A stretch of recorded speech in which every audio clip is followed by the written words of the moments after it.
Chapter 37.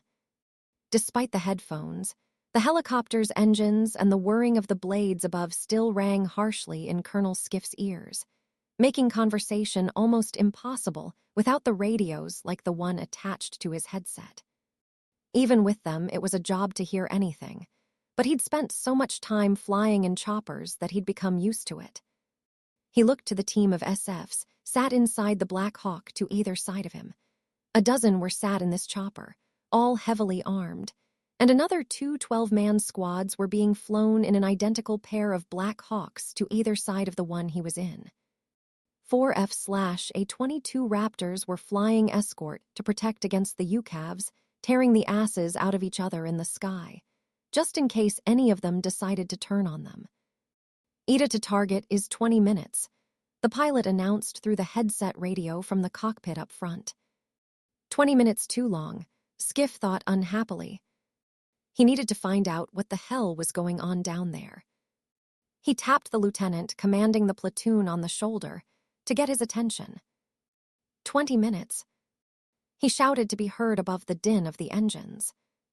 As soon as we land, proceed immediately through the front entrance, down a long corridor, and wait for my orders. What about hostiles, sir? The lieutenant asked. Unknown at the moment, son, he said to the young officer, perhaps only in his mid-20s. There's bound to be some, but there's also a large number of civilian workers down there as well. So don't fire unless you're fired on first. If you do have to engage, be extremely careful about what you shoot. There's also valuable computer equipment we need to preserve at all costs. What the hell's down there, Colonel? An olive-skinned sergeant with a grenade launcher attached under the barrel of his rifle asked, watching him curiously. The future, he said cryptically, deciding the soldiers present needed to know something in order not to shoot up the place and accidentally hit the AI if it turned out into a full-scale fight. They didn't even know who was down there or what was attacking Kaliba's complex.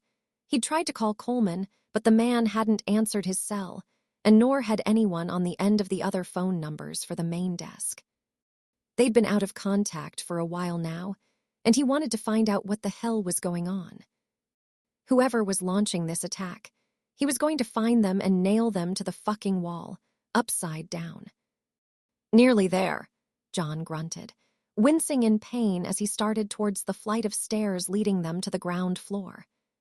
His broken coccyx and bruised pelvis, also diagnosed by Cameron, sent splitting pain up his backside, and his hips with every step he took, made worse by the load he was carrying on his back, though he never once acknowledged the fact. I can crawl if you like, Cameron offered behind him, leaning on his shoulders and holding her arms wrapped loosely around his neck as he carried her piggyback.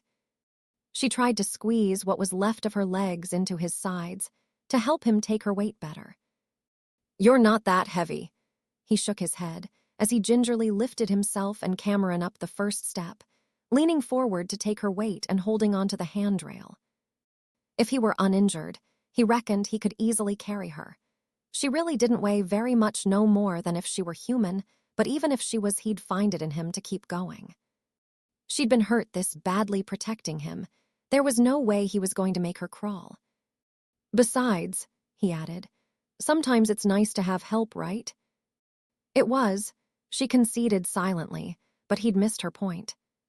But you're injured. I'm making it worse. John's injuries were very minor compared to Savannah's and his mother's, but she still didn't want to exacerbate them further.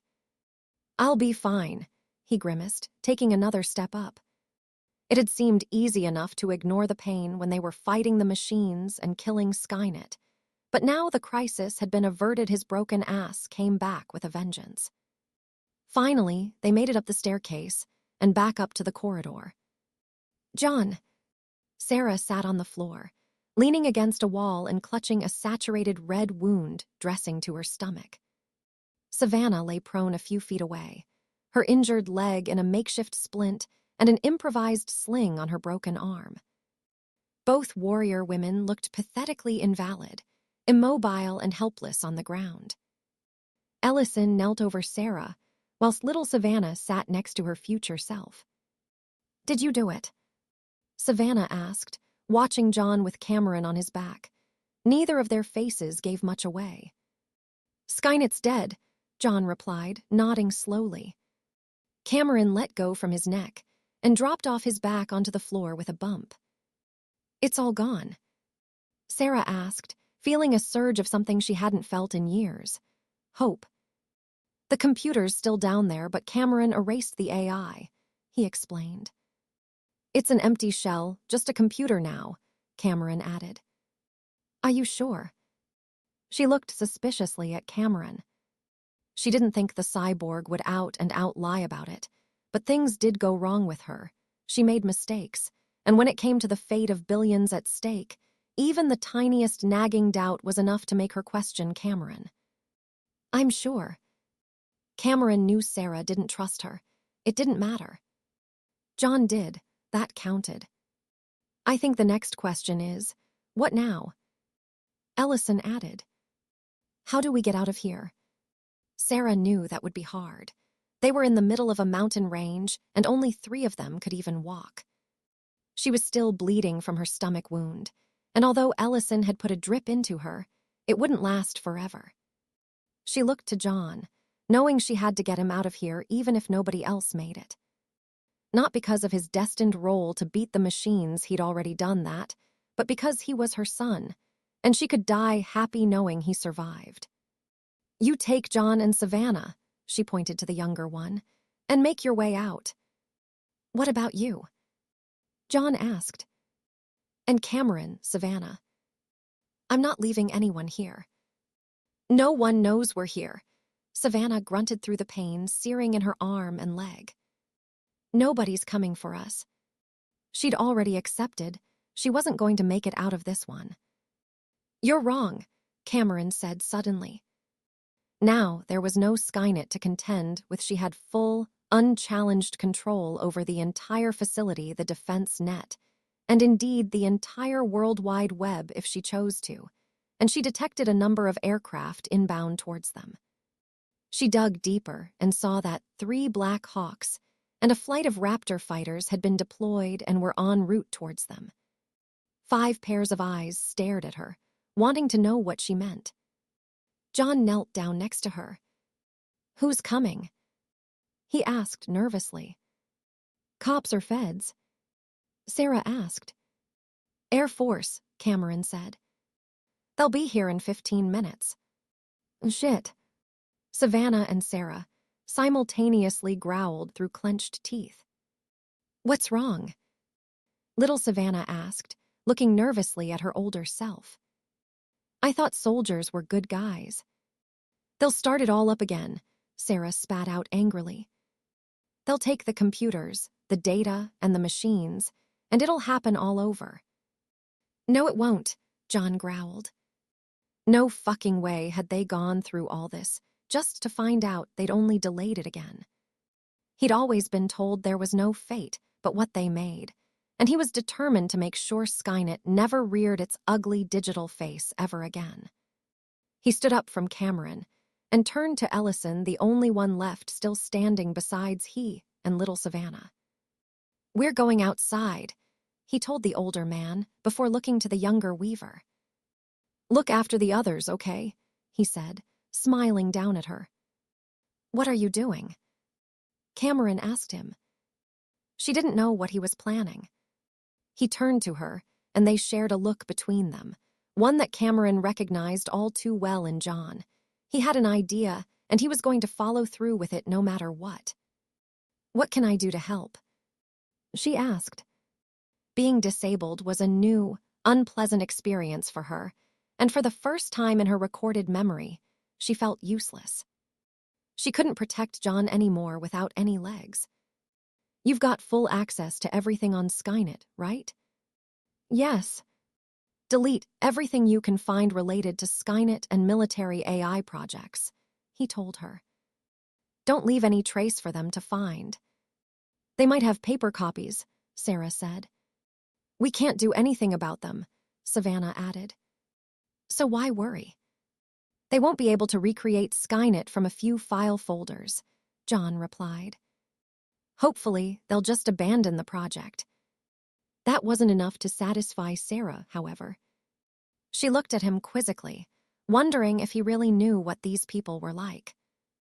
And if they don't? She asked. Then I happen, Cameron said without a moment's hesitation, not bothering to elaborate further. Ellison with me, John repeated.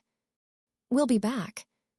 The pair of them took off at a jogging pace through the corridor, and John grimaced with every step, but the pain of the broken bone in his backside only spurred him on to move faster. They had minutes before the Air Force arrived. They had to remove every trace of Skynet and the Terminators by then. The two of them made their way through the empty, now silent complex, their footsteps echoing all around them as the sound bounced off the walls. Ellison found the sensation creepy. Apart from breaking into Zyracorp, he'd never been in a building this large and this vacant. Within a minute of leaving the others, they reached the front entrance, and without slowing for a moment, John shoved aside the glass front doors and barged outside. The bodies of the mercenaries they'd fought were still dotted around, as were their weapons. He inspected one of the dead defenders, looking at the weapon rather than the man, and found an HKG-36, not what he was after. What are we doing out here? Ellison asked him. Take a weapon, John told him. Make sure it's got a grenade launcher, and get as many grenades as you can find. An inspection of a second body revealed exactly what he was looking for, an M4A1 with an underslung M203.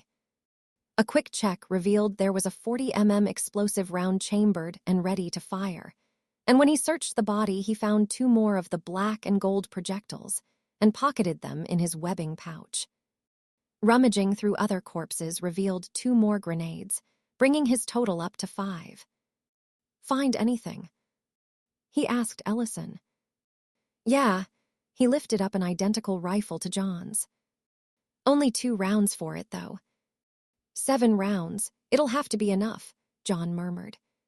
He took off back into the building, Ellison following a moment later, and the pair of them headed back the way they'd came, through the corridors and towards the hangar. It's done, Cameron told him as he approached. I've deleted all Kaliba's files, and everything in the defense network related to Skynet and other AI projects. Good work, he smiled at her, earning a small flash of her pearly whites and a softening of her remaining eye in return. That fire's not going to get rid of the 888, is it?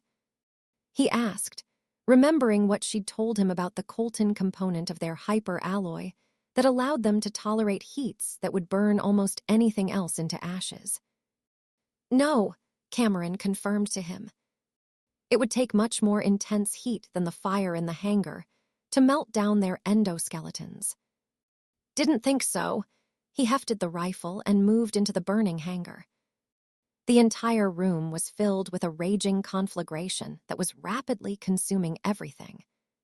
He pulled his shirt up over his mouth and nose, and almost immediately his eyes started to water from the billowing smoke clouds that spread through the large space.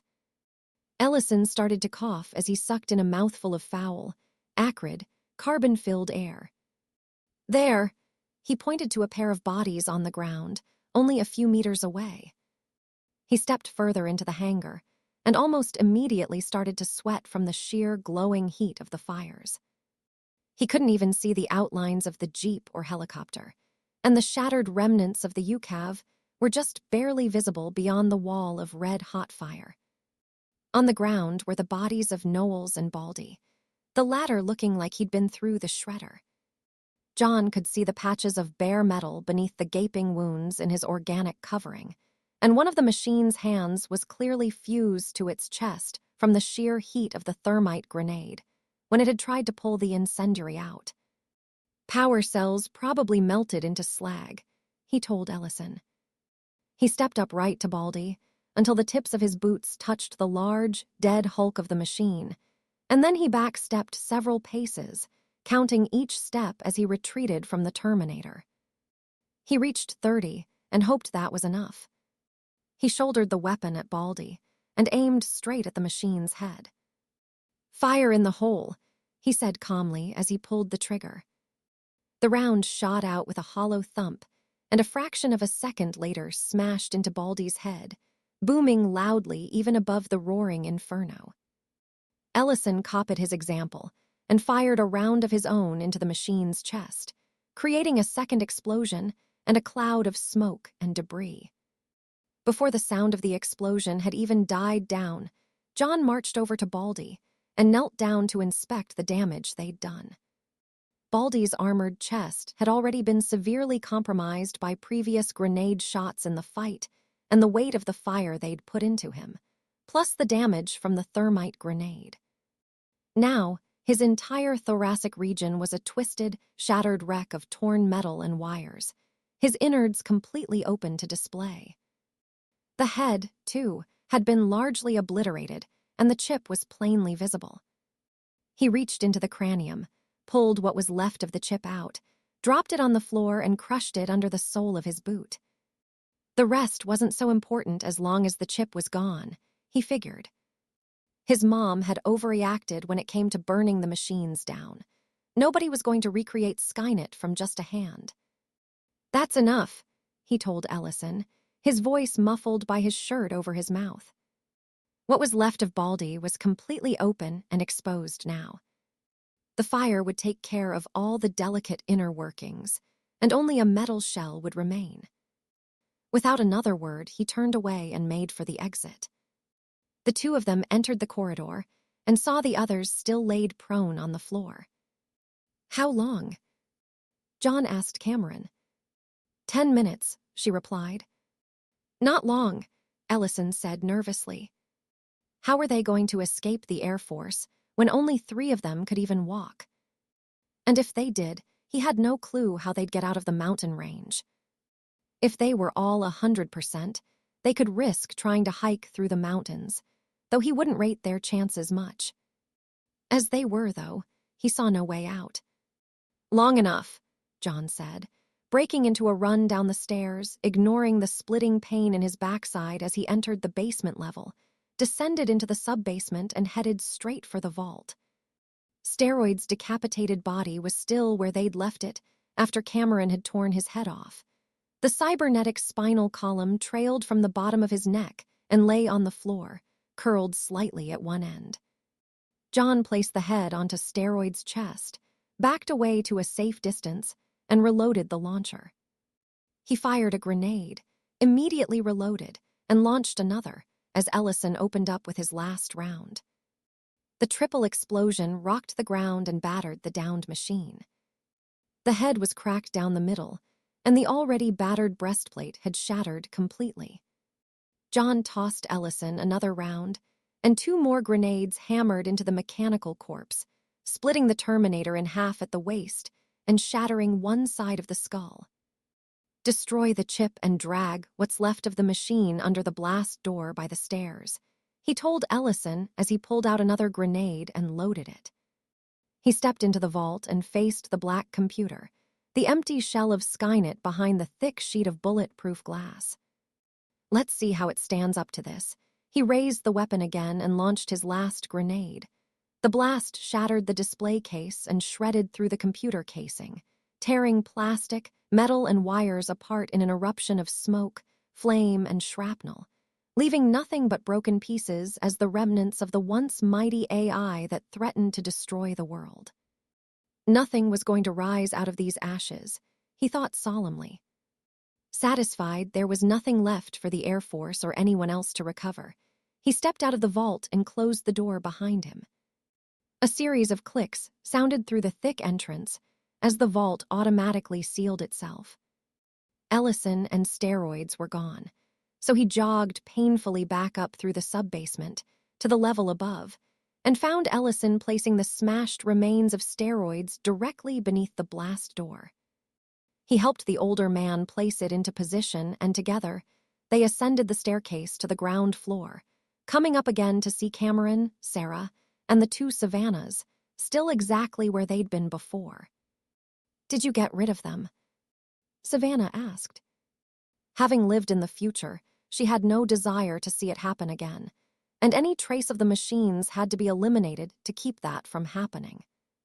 "Pretty much," Ellison replied. "Close the blast door," John told Cameron. "I've put what's left of the 800 right underneath. The door should crush it into tinfoil." Cameron did as he said, pleased at his thoroughness, and initiated the blast door controls.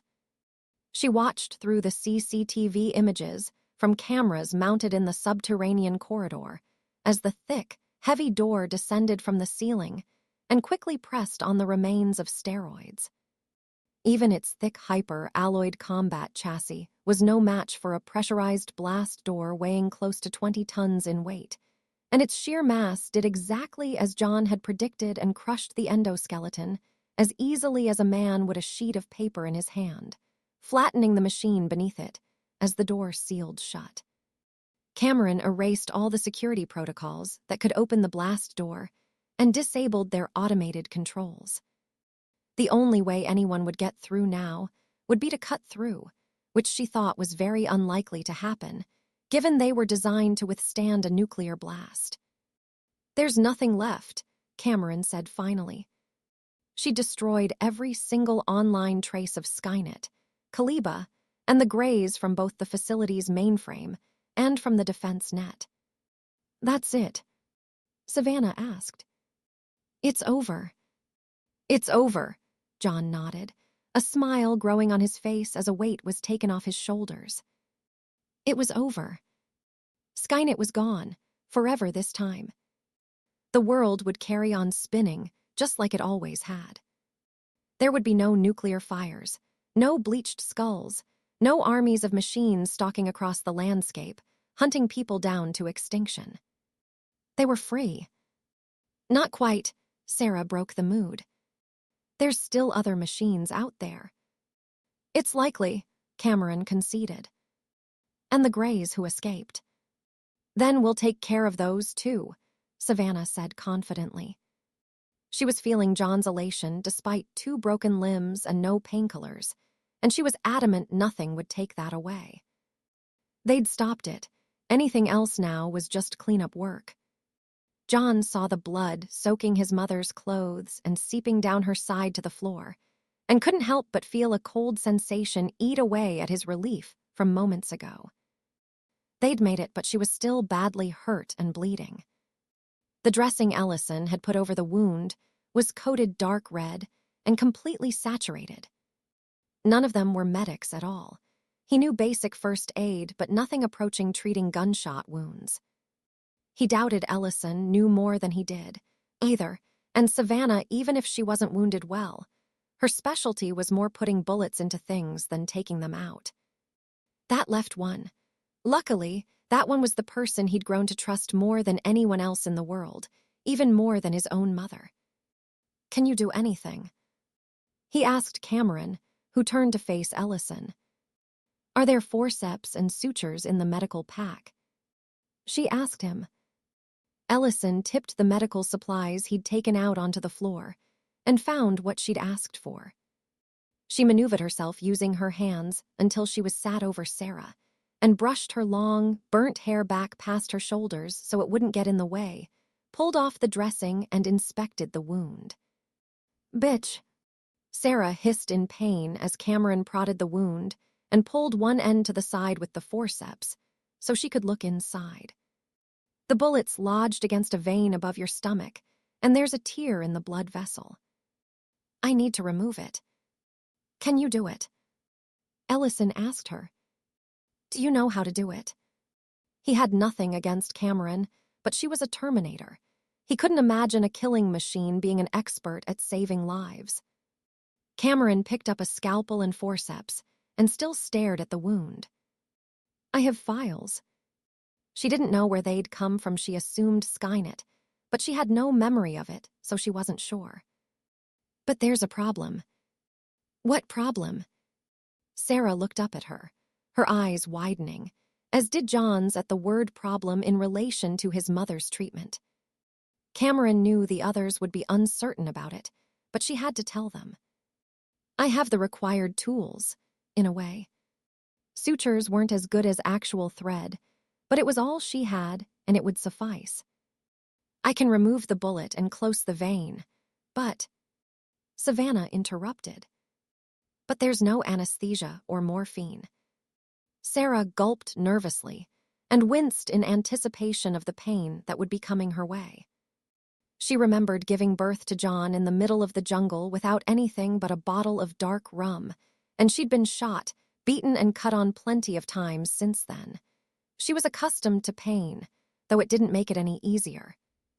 "Do it," Sarah nodded at her. "Make it quick." Without any further hesitation, Cameron set to work. She took the scalpel and cut into the bullet wound to widen it and give her enough room. Pain surged through every nerve as Sarah felt the blade slicing into her stomach muscles, cutting deep into her flesh. It felt like she was being torn apart. It was 10 times worse than when she'd given birth. At least then, it had been worth it in the end when she'd held a crying, screaming John in her arms. All she'd get this time was a bullet as a souvenir. She screwed her eyes closed and grimaced, barely able to breathe from the agony. John rushed to her side and grabbed her by the shoulders, holding her steady so she didn't move and make things worse. "It's okay, Mom," he whispered. He held his hand out for her to take, and she instantly squeezed as hard as she could. Savannah winced in sympathy. Her Ellison had had to cut into her a few times to take shrapnel out when she'd been hit before. It never got any easier, and morphine in the future had been non-existent. All she'd had at the time was a scrunched-up towel to bite on. Sarah opened her eyes and looked straight at Cameron, unable to help but feel some animosity to what was yet another machine cutting into her. "Say something," she urged. "What?" Cameron asked, confused, as she put the scalpel down and probed inside the wound with a pair of long, stainless steel tweezers. What was she supposed to say? "Anything. Just keep my mind off the pain." A look of understanding came over Cameron's face as she realized what Sarah wanted. Talking would distract Sarah from the pain, and since she was a machine, she could talk without it compromising her work. It came to her attention that this was one of the few times Sarah ever invited her to engage in conversation, and she decided to take advantage of that as she quickly chose what topic to discuss, something they hadn't yet resolved but needed to. "I love John," she said as she probed deeper and felt the instrument she was holding touch against metal. She'd found the bullet. It hadn't ricocheted and was lodged in place just above her stomach.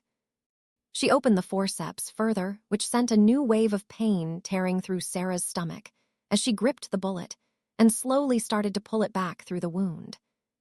"He loves me too," she continued. "You can't love him," Sarah snapped. She really didn't want to hear this. Machines can't feel love. "I do," Cameron responded immediately, not skipping a beat. "Because you're programmed to," Sarah shouted out. Cameron ignored her for a few seconds as she completely removed the bullet and dropped it on the floor. She thought it unlikely Sarah would ever understand her. John shook his head at his mother's claim, knowing she was wrong. If he'd ever needed proof that she really loved him, this was it.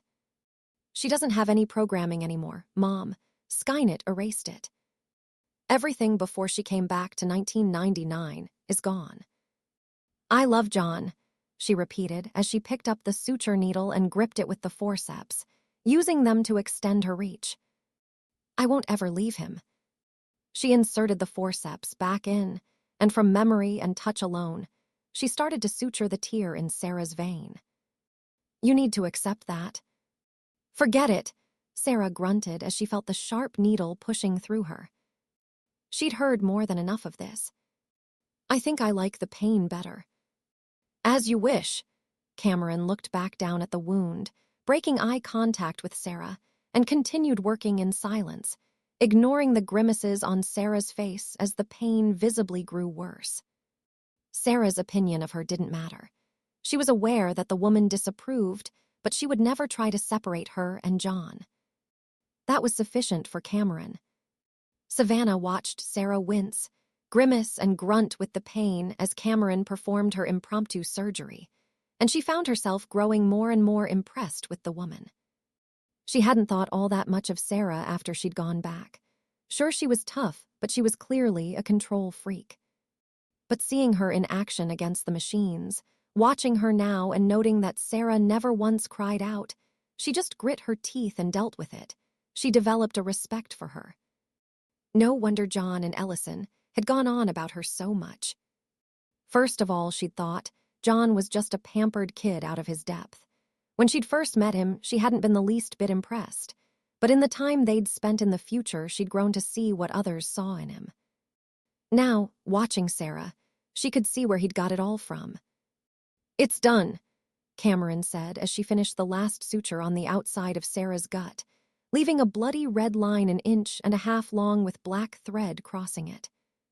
She placed a clean dressing over it and wrapped bandages around Sarah's abdomen. "You'll need antibiotics," she added. Sarah looked down at the dressing and breathed deeply, slowly, as the pain started to subside from sheer agony at being sliced up to the sharp throbbing she'd known before when she'd been shot in the past. She had to admit, Cameron had done a remarkable job. "Thanks," she said, looking the brunette in the eye for a split second before leaning back and letting her head rest against the ground. "You're welcome," Cameron replied. Movement in the outside security cameras caught her attention. She saw a trio of Black Hawk helicopters outside, starting to descend towards the plateau. "Helicopters are landing outside," she told them. "They'll be here in a little over a minute." "Fuck," Savannah cursed under her breath. Her younger self stared at her disapprovingly. "You shouldn't swear," she admonished her elder iteration. "It's not nice." "Neither will the army guys be when they realize we just killed their billion-dollar AI," the future redhead replied. "What are we gonna do?" "You run," Sarah told John. John stared at her in horror at what she'd just said. After everything he'd been through, everything he'd done, didn't she know he didn't leave behind the people he cared about? There was no way, no fucking way, that he was going to leave her and Savannah behind to be thrown into jail or some military prison, and he'd die before he let them get hold of Cameron. "John Connor, you run," she shouted. If they get their hands on Cameron, it could all start up again. They'll tear her apart to find out how she works, and then they'll use what they learned to make another AI, to make robot soldiers. She decided to use what Cameron had just said about her, and John to her advantage. "You love her, right?" He couldn't help but look down at Cameron at those words, and he trembled slightly as he imagined her strapped to a table, being taken apart piece by engineers and scientists. He wouldn't let it happen. "You know I do." "Then get her out of here," Sarah ordered, knowing it would be the last time she ever gave her son a command. She didn't like Cameron, but at the same time she was an ally. She wouldn't wish what amounted to vivisection on anyone, even her. And as John had said, he loved her. She wouldn't see her son go through the same pain and anguish again, nor would she see him spend the rest of his life in prison for doing the right thing. "You and Ellison take Cameron and Savannah, and you run." "What about you?" John and Ellison both asked at once. "Leave us," the elder Savannah said. "We're not getting out of here." For a moment John froze, stricken with indecision. He couldn't just leave his mom or Savannah out here, to be tossed into some hole where they wouldn't even see daylight, or worse, end up in the electric chair or with needles in their arms. He knew he had to, though. If they stayed, they'd all be taken in.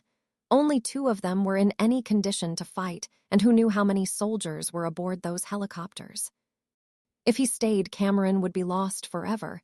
He'd never see her again, and he'd never be able to see his mom. If they got away, there was always a chance they could break her out. "Go," Sarah snapped at him. "We're going," he said back to her. "We'll come back for you." He picked up Cameron and hoisted her onto his back. She held her arms over his shoulders and around his neck, the same as when he'd carried her out of the basement level, and he kept his weapon raised.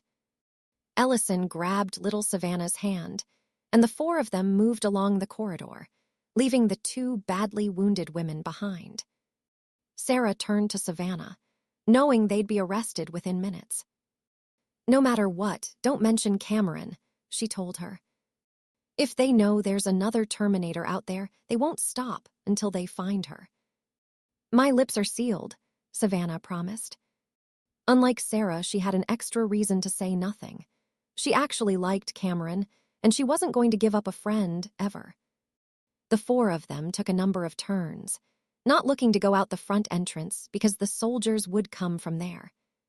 They could already hear the whirring of the blades as the Black Hawks gently touched down on the plateau. "Upstairs," Cameron told them. "There's a fire exit on the south-facing wall." They kept low, trying to stay below the windowsills to avoid being seen by the armed soldiers who were filing out of the aircraft and forming a defensive picket between the Kaliba complex and the helicopters.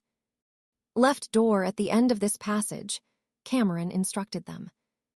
John went in first and emerged into an empty room. At the far end was a door marked fire exit, just like Cameron had said, and it was on the opposite side of the building from where the helicopters were. Nobody should see them escaping. Cameron disabled the fire alarm systems, so there would be no blaring klaxon when they opened the door. Ellison opened the door to reveal the rocky ground around the complex and the scenic mountain terrain all around them. "I'll go first," he told them, "then lower Savannah down to me." He got onto the ladder and climbed down to where it ended, several feet above the ground. Not much of a drop, really, but from above it looked it. "Bend your knees," he reminded himself. He let go of the rungs and dropped down to the ground. His knees buckled, and he rolled to the side to deflect the impact from the fall. He didn't feel anything snap, twist, or pop, so he reckoned he was fine. He stood up and reached out as John led Savannah to the ladder. "I don't want to," she said nervously. It was windy up here, and as she looked down, it felt like the ground was so far away. She didn't like heights. "Mr. Ellison's going to catch you," he said softly to her. "I promise." He heard stamping boots on the floor echoing through the corridors and hallways, and knew they didn't have much time. Savannah looked to John and then back at the ground, still uncomfortable and afraid, but she saw Ellison with his arms stretched out. He'd taken care of her since Mommy had gone, and she trusted him.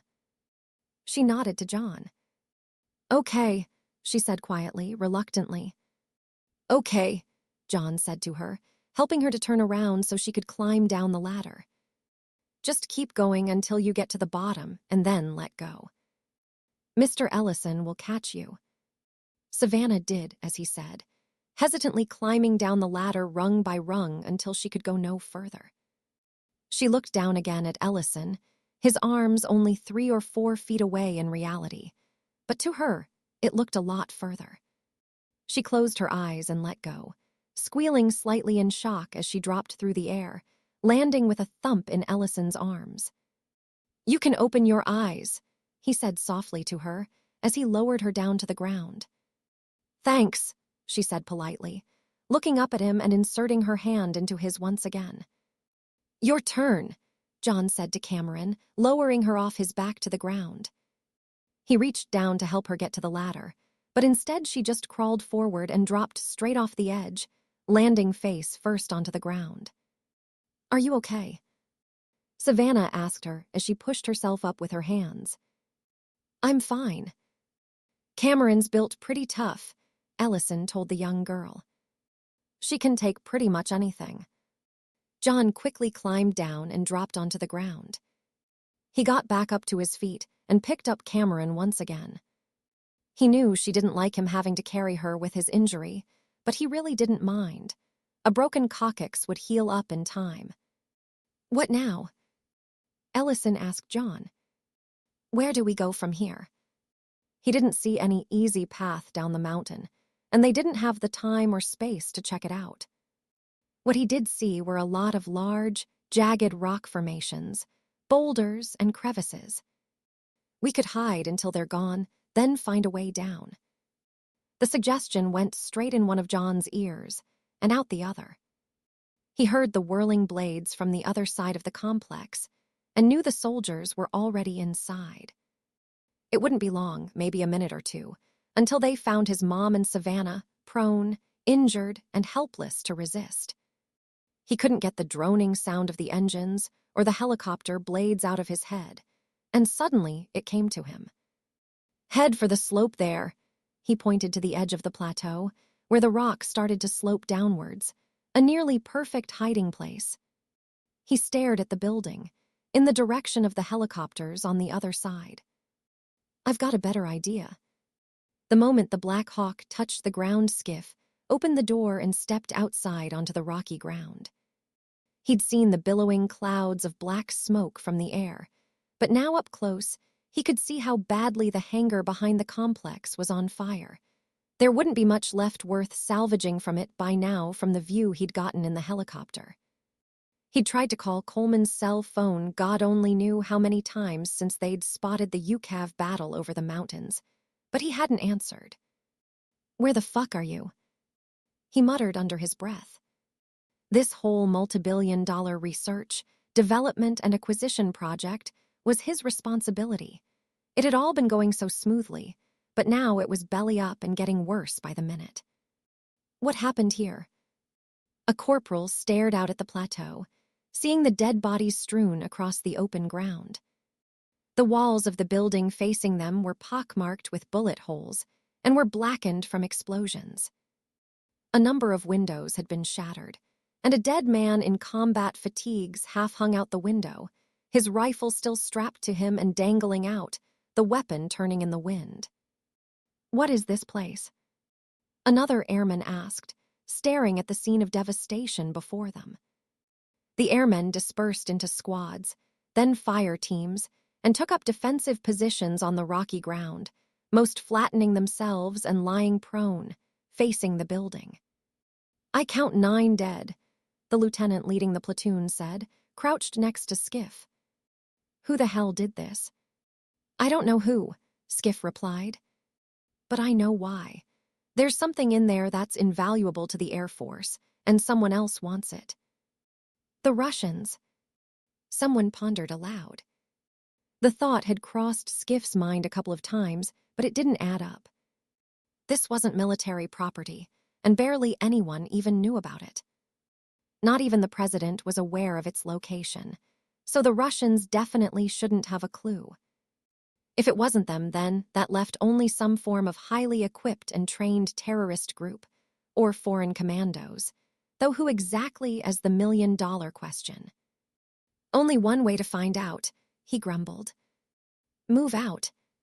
First squad ran forwards, Skiff with them, whilst second and third provided cover and continually watched the windows, roof, and the surrounding area for any signs of snipers hidden. Once first squad made it, second and third followed up respectively, covering each other's approach to the entrance. The entire platoon filed through the doors and into the large lobby. "First squad with me. Second, take upstairs, and third squad take the east wing of the ground floor. Report any activity whatsoever, and be very careful about engaging." Skiff led first squad through the west wing of the building, through the R&D labs, computer labs, and past the security office. "We've got evidence of a firefight on the second floor, sir. There's a body upstairs, been shot, and there's bullet holes all around an elevator door opposite the room. Window's been shot out. Let me know if you find anything else," Skiff said to the squad commander. "Third squad, what's your status?" "Sir, we just found about 24 civvies, holed up in the east wing of the building. They say they were attacked by armed terrorists. Several identified the leader as a John Connor." The words John Connor stopped him in mid-stride, and the SF behind almost bumped into him. That can't be right, Skiff thought. Repeat that last part, Airman. John Connor, sir. The kid from the news, Sarah Connor's son. I know who he is, he shot back, more harshly than he'd meant to. What the hell was going on here? Okay. Secure the east section of the complex and escort the civvies outside to the choppers. Once the whole complex is secure, we'll come out, and I'll speak to them. Out. John and Sarah Connor, Skiff repeated to himself. All along he'd been convinced it had to be the Russians, or the Chinese, or someone else who wanted their hands on the new tech, not some wacko Luddites who wanted to bury it. How the hell had they done all this, though? They must have had help from someone, surely. No lone hacker could take control of the defense net like that, or hijack an entire squadron of UCAVs. Sir, we've got something up here. Skiff ran to where the point man was shouting, up ahead in the corridor, not far from the hangar's rear entrance. Two women were on the ground, one he recognized straight away, given how her face had been plastered all over the news lately. The airmen closest held their weapons trained on both women, though one look at the pair of them told him they weren't any threat. Stand down, he ordered his men and knelt down closer to the dark-haired woman.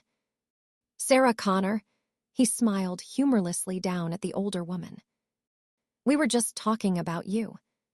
Sarah stared at him but didn't move. Good things, I hope, she replied, sarcasm in her voice. She took one look at the officer. Everything about him screamed military intelligence, and she knew instantly that telling John to take Cameron away had been the right move. She just hoped they'd gotten far enough away that they wouldn't be found. Skiff ignored her comment and looked towards Savannah. I don't believe I know you. Your name is... My name's Piss Off, Savannah spat in contempt. Ignoring her, Skiff turned to a pair of his airmen in first squad. Go check out the hangar, he ordered. I wouldn't if I were you. Sarah propped herself up on her elbows, wincing as the bullet lodged in her gut pressed into something tender inside. It's on fire. We saw that, Skiff replied. You came here to blow everything up and destroy our AI. I take it. We succeeded, Savannah grinned triumphantly. Do you have any idea how much trouble you're in? Skiff snapped at the pair of them. Your ridiculous anti-machine agendas just cost us a multi-billion-dollar defense project and killed nearly a dozen people. We have witnesses outside who put your son as leading an attack on this facility. And where is he anyway? Skiff looked around. There was no way just these two women could inflict this kind of damage on their own, or leave a heavily armed and likely highly trained security team dead in their wake. They had to have had help. She didn't even hesitate in her reply. He's dead, she told him flatly. He was in the hangar when the drone crashed. Here's what I'm going to do, Skiff said to both Sarah and Savannah. We're going to fly back to base, and we'll interview you there before detaining you somewhere more secure. I take it by somewhere more secure you mean Guantanamo Bay, Skiff finished Sarah's question. You are terrorists. You did just kill a dozen or so men, terrify innocent people working here, and destroy billions of dollars worth of equipment vital to national security. Let's face it, Miss Connor, you're a threat to this country. Savannah opened her mouth to make a reply, but Sarah shot her a look that stopped her before she'd gotten out a single syllable. Don't bother, she advised the younger woman. Doesn't matter what we say, nothing will change his mind. She knew what would happen now. Forget the civilian courts or federal prisons, they'd ship the pair of them straight to Guantanamo. No trial, no jury, just solitary confinement in a small cell for the rest of their lives. What have you done with Michael Coleman? He asked. Who the hell's that? Savannah looked completely confused. She'd never heard that name before in her life. Bastard who tortured me and Savannah, she explained. He jumped out the window when John broke in. She looked Skiff straight in the eye. The people you've been dealing with were working with your Skynet AI to bring about the end of the world, in exchange for it sparing their lives when the end came. Not that you'd believe any of this, of course. She looked away from him, knowing there wasn't anything left to discuss.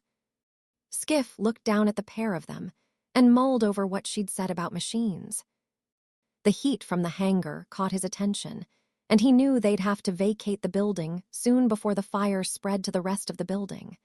The fire suppression systems Coleman's AI was supposed to be in control of clearly wasn't working, so he reckoned Sarah was right about having destroyed it. Still, why had a UCAV crashed into the place?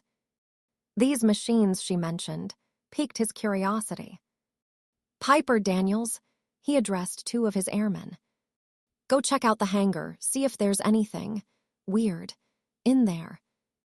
Weird, sir. Airman Piper cocked an eyebrow, not having the slightest clue what he was talking about. Colonel, the hangar's about to burn down any second. You'd better hurry then, he said simply. The two men broke away and headed into the hangar. Opening the door, Cameron had punched through near the bottom and releasing a cloud of smoke into the corridor. Seconds went past, then a minute and still nothing. Sarah found it hard to believe this colonel would send his men into an inferno to check for. She didn't know what. She assumed he was checking out her story and looking for any trace of evidence she was telling the truth. You won't find anything, Savannah said curtly, voicing what Sarah kept to herself. Another 30 seconds passed before the doors opened again, and the two airmen came out, coughing and spluttering, their uniforms singed in several places.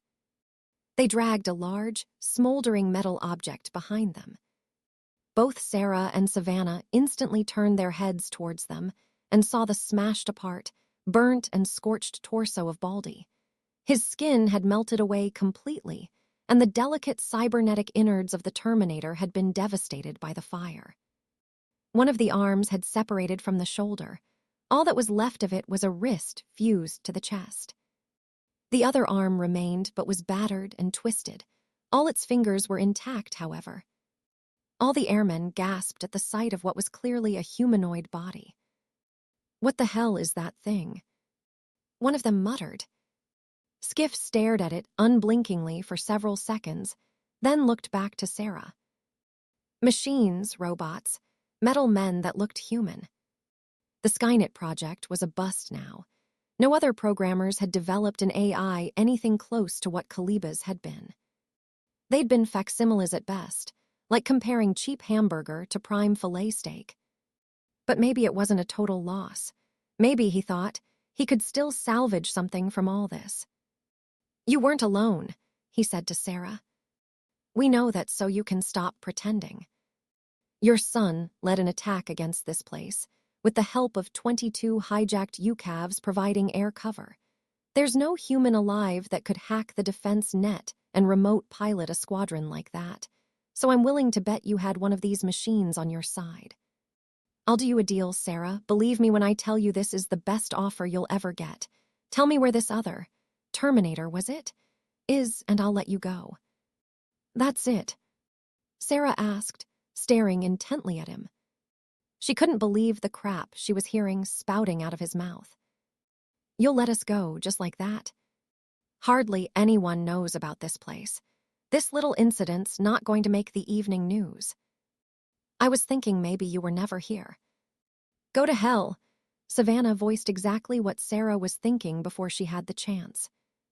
If Skiff was offended or surprised by her answer, he didn't let on. He'd expected them to answer along those lines. Terrorist or not, they both clearly believed in what they were spouting. He'd hoped, however, that they might have taken the bait. He'd been sincere in his promise he'd let them go. Let the civvies worry about them, he thought. Getting his hands on one of these machines, a fully functioning AI in a humanoid body, was worth far more to national security than arresting a couple of Luddites. Besides, with her face plastered all over the national news, it wasn't like she'd really get that far. Oh well, in that case we'll carry on this discussion elsewhere, move them out.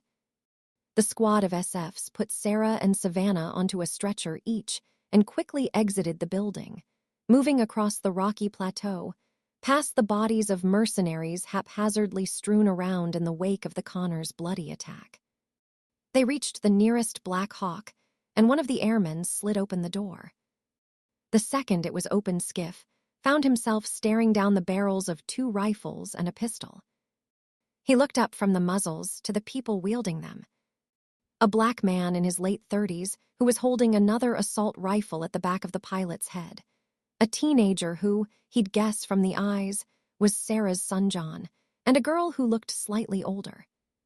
His eyes widened and he gasped in shock at the sight of her as he took in her features, more alarmed than he was when he'd first seen the guns pointed at him. Her face was devastated, a third of it ripped away to reveal a metal skull underneath. One of her eyes was missing, and in its place was a shattered orb. He could see her legs. They ended at the knees and trailed jagged metal and a few strips of wire. She stared blankly at him with her one remaining eye. "You're the robot," he gasped, incredulous. He didn't know what to say. The other airmen had also been completely taken aback by the sight of her, that they were momentarily stunned. John took advantage of that split second and thrust the barrel of his M4 forward until the tip was pressed against Skiff's chin. "Cybernetic organism," Cameron corrected the colonel, who wasn't the only one in shock. Sarah stared at her son, and Cameron in disbelief. "You were supposed to run," she scolded, forgetting all about the pain she was in, incensed with her son for his idiocy. A moment later, she turned her angry stare at Ellison, still keeping the pilot in check. "Why didn't you make sure he went?" she asked. They'd worked together for weeks now, side by side, and she'd thought he'd be smart enough to do as she said. "He wouldn't budge," Ellison said simply. His answer failed to satisfy her, though, and she turned her attention to Cameron. She caught Sarah's glare and knew his mother was about to blame her for not ensuring John escaped, but she'd already predicted it would happen and was prepared for her outburst. "It was safer this way," she said before Sarah could say a word to her. "Safer than what?" Sarah demanded. "Safer than breaking you and Savannah out of prison," she replied instantly. She'd supported John's plan because it was a good one. It was less risk than trying to hike out of a mountain range, and she knew John well enough to know he wouldn't accept Sarah's and Savannah's incarceration. Savannah watched the two of them and suppressed an amused smile. She knew very well from the future that John didn't leave people he loved behind, and she hadn't believed for a second John would abandon them even on his mother's orders. John clearly wore the pants in the Connor family now. "Load my mom and Savannah into the helicopter and step away," John ordered the SFs, ignoring his mom's outburst and never taking his eyes off of Skiff for a moment. The airmen reacted immediately and raised their own weapons at the interior of the Black Hawk. "Listen, son," Skiff started, hoping maybe the kid would be more compliant than his stubborn mother. "That machine's invaluable. I just want to study it." "She has a name." John barked angrily and lowered the barrel so it pointed at Skiff's throat. "Her name's Cameron, and you're not taking her. Load them into the helicopter and step back." Skiff and the airmen hesitated for a second, and John went off like a rocket. "Now!" He fired a shot just past the colonel's head, so close he felt the round cut through the air by his ear and sent bells ringing inside his skull. The SFs immediately made to fire, but Skiff stuck his hand out to stop them. "No!" he shouted, louder than he'd intended, with his eardrums playing havoc from the shot so close to his head. "Hold your fire. I want them alive." "To study me," Cameron said accusingly, narrowing her one remaining eye as it glowed angrily at Skiff. "You want to take me away. You'll imprison them and dismantle me to study and reverse engineer my technology." "I won't let you." She leaned forward, resting her hand on John's shoulder to steady herself, and locked her eye with Skiff's. She pointed up at the ceiling and flicked her gaze upward. Skiff craned his head back, wondering what she was trying to tell him. He didn't see anything at all. "Sir," one of the SFs cried out in alarm and tapped him on the shoulder. Skiff snapped his attention to the airman, who was pointing up into the air.